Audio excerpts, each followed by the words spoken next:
Sahabat YKB, senang dapat menjumpai saudara dalam acara Wasiat Kekal berupa renungan firman Tuhan yang memandu kehidupan kita.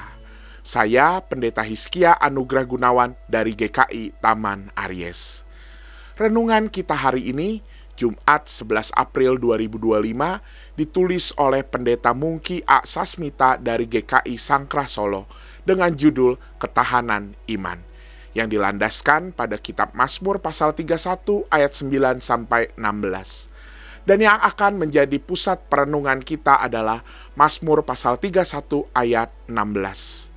Sebelum membaca firman Tuhan, mari kita berdoa. Ya Tuhan, ilhami kami dengan firman-Mu, supaya firman ini dapat menjadi petunjuk bagi hidup kami. Di dalam nama Tuhan Yesus Kristus Sang Firman yang hidup, kami berdoa. Amin. Sahabat, saya akan bacakan untuk kita semua Mazmur pasal 31 ayat 16. Dengarkanlah firman Tuhan. Nasibku ada dalam tangan-Mu, lepaskanlah aku dari tangan musuh yang mengejar aku. Sahabat, kapankah iman seseorang teruji? Tentu saja berbeda-beda bagi setiap orang. Ada yang justru mengalami ujian ketika hidupnya lancar dan sukses. Namun kebanyakan orang mengalaminya ketika berada dalam penderitaan yang teramat berat. Bacaan hari ini mengingatkan kita pada bacaan yang kemarin kita renungkan bersama.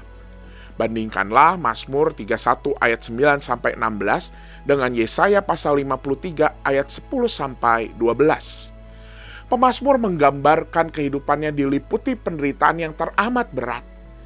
Ia menderita secara fisik dan juga mengalami tekanan atau penganiayaan dari orang-orang di sekitarnya. Ia tidak memiliki apapun yang dapat diandalkan sebagai pelindung dan penolongnya. Maka satu-satunya harapan untuk mendapatkan pertolongan dan perlindungan hanya pada Allah saja. Nasibku ada dalam tangan-Mu, kata pemazmur. Artinya, hidupnya dan keselamatannya sungguh bergantung kepada Allah saja. Itu sebabnya ia berseru memohon kepada Allah agar dilepaskan dari penderitaannya itu. Maka Mazmur ini layak untuk dijadikan model ketahanan iman di tengah penderitaan yang teramat berat. Sahabat, marilah kita tetap memiliki iman di tengah kondisi kehidupan yang seberat apapun. Karena hanya dengan iman sajalah kita dapat menghadapi dan memikul beban penderitaan itu. Dengan iman berarti kita menghadapi dan menanggung segala sesuatu bersama dengan Tuhan dalam pengharapan kepada Tuhan. Dan iman menolong kita untuk meyakini bahwa Tuhan adalah kekuatan yang tak tergoyahkan. Mari kita berdoa. Terima kasih Tuhan untuk firman hari ini yang meneguhkan kami bahwa Engkau adalah pengharapan kami, kekuatan bagi kami, penolong bagi kami yang tak tergoyahkan. Karena itu, di dalam segala musim kehidupan, biarlah kami hanya terus berharap kepada Tuhan. Di dalam nama Tuhan Yesus Kristus, kami berdoa. Amin. Demikian renungan kita hari ini. Jangan lupa subscribe, like, dan bagikan kepada sebanyak mungkin orang.